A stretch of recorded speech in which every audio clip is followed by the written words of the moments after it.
Hey, what's up, everybody? It's Charles Sebastian, and welcome you guys to another episode of the Dreamers Pro Show, where we cover everything from sports, hot topics, classic debates, entertainment, and we give you guys a fresh perspective on things and how we see them. And today we got a hell of a show for you guys. Before we get into it, please make sure you like the video and subscribe to the channel, and also be sure to hit all notifications to be notified the moment our content comes out. Let's get into this topic here.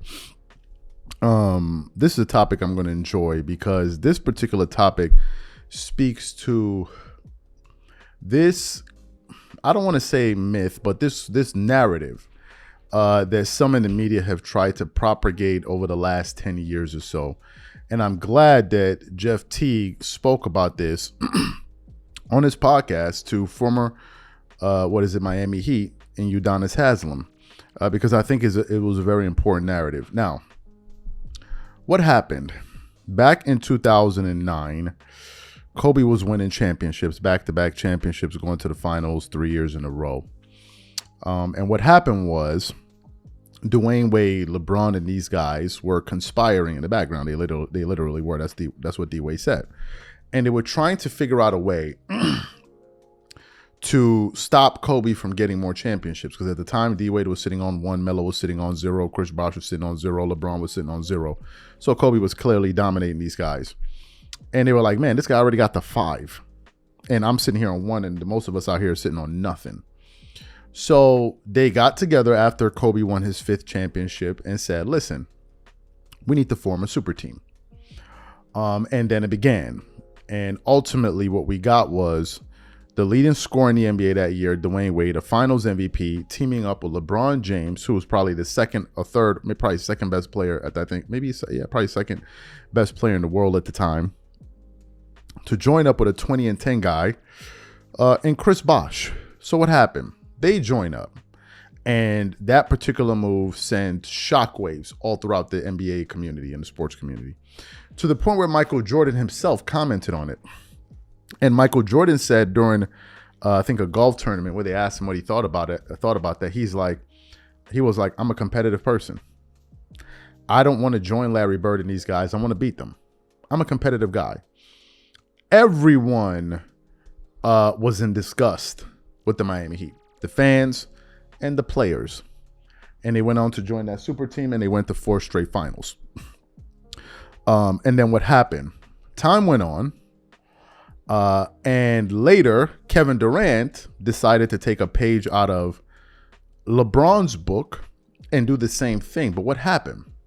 What some of these LeBron apologists in the media tried to do was they tried to say, well, it's different what KD did, because KD went and joined a 73-win team to win the championship, and LeBron didn't join a 73-win team because, well, the Miami Heat were not winning the championship that season. In fact, they had a very, very, very poor record. I think the year before he joined or something like that.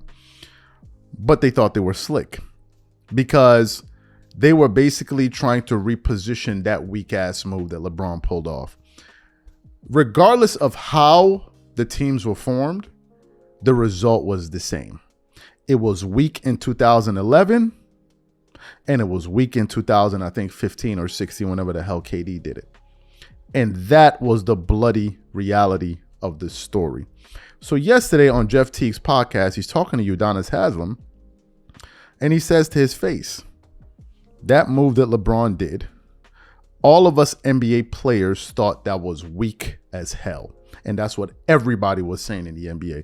So for those of you who didn't hear what Jeff Teague had to say, I want to play his comments for you now. And then we're going to come back and continue on the show. Take a listen to that there. Y'all team was cheating, though. Let's keep it real. I remember when Bron came to Miami, everybody was like, this is weak. I ain't going to lie, this is weak.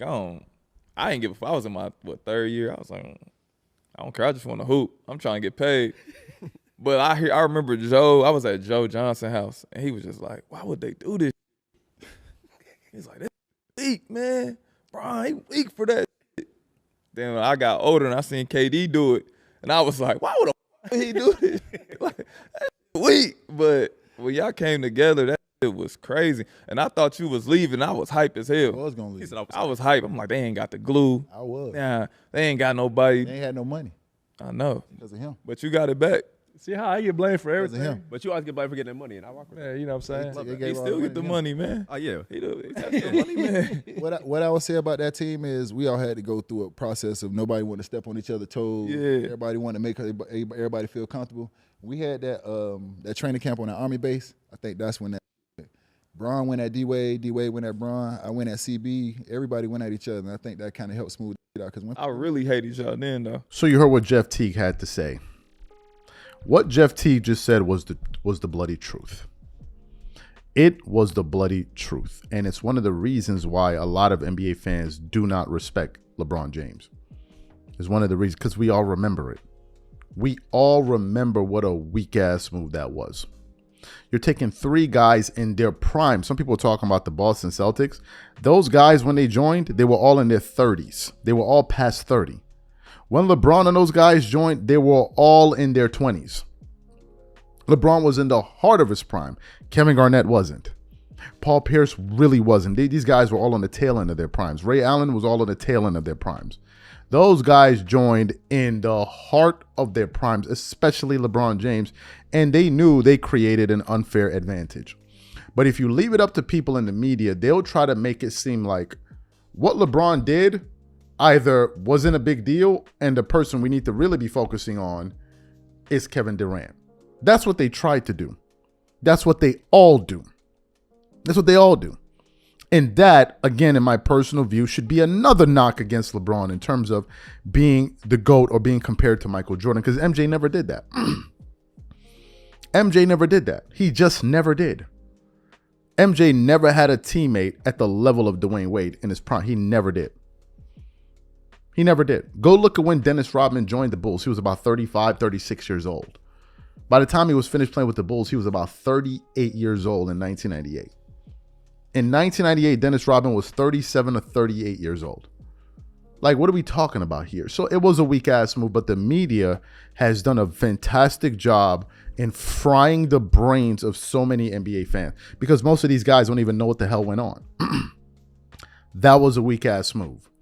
And them only winning 2 out of those 4 championships was a gross underachievement.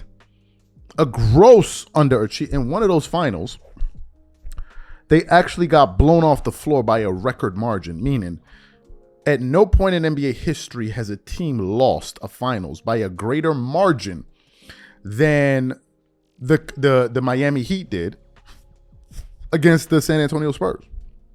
At no other point in time has it ever happened. You cannot tell me that you have the GOAT, you have 2 All-Stars as your teammate, and you get blown off the finals floor by a record margin, and you can still stand up and be proud to say, oh, this is the GOAT? Like, what are we talking about here? So I'm very happy that he said that because Jeff Teague said the truth. He said what everybody knows. That's just the reality. That's just the reality. We all knew what that was. So for people to try to act like, oh, it was just Kevin Durant that did it. Oh, what KD did, and that was the weakest move ever. No, KD took a page out of LeBron's book. That's all that he did. How they went about creating those super teams was quite different, but the result was still the same. An unfair advantage. Unfair advantage. And what LeBron was facing against those Warriors was essentially what other players had to face against him. So he's up there crying about, oh, it's different. I don't want to think about this. Well, that's the unfair advantage you created. At one point, that team won 27 games in a row. 27 games in a row that Miami Heat team did. So thank you to Jeff T for keeping it a buck and calling it what it was. Most players thought that move was soft as hell. And that's the fact. And that's what kicked that move right there is what kicked off this player empowerment and getting players to join super. That was the move. That was the move because KG and those guys were at the tail end of their careers, and KG was always reluctant to do it. Then they finally did it towards the end, and their championship window was what, 2 years? That's really all it was. They went to the finals 2 times, or 3 years. 3 years, really? They went to the finals 2 out of 3 years. They faced the Lakers 2 out of those 3 years. And they won the championship. No, they didn't go. No, they went to the finals 2 times, excuse me. And they faced the Lakers one. They beat them once and they lost once. That was it. So shout out to Jeff Teague for keeping it real and keeping it a buck.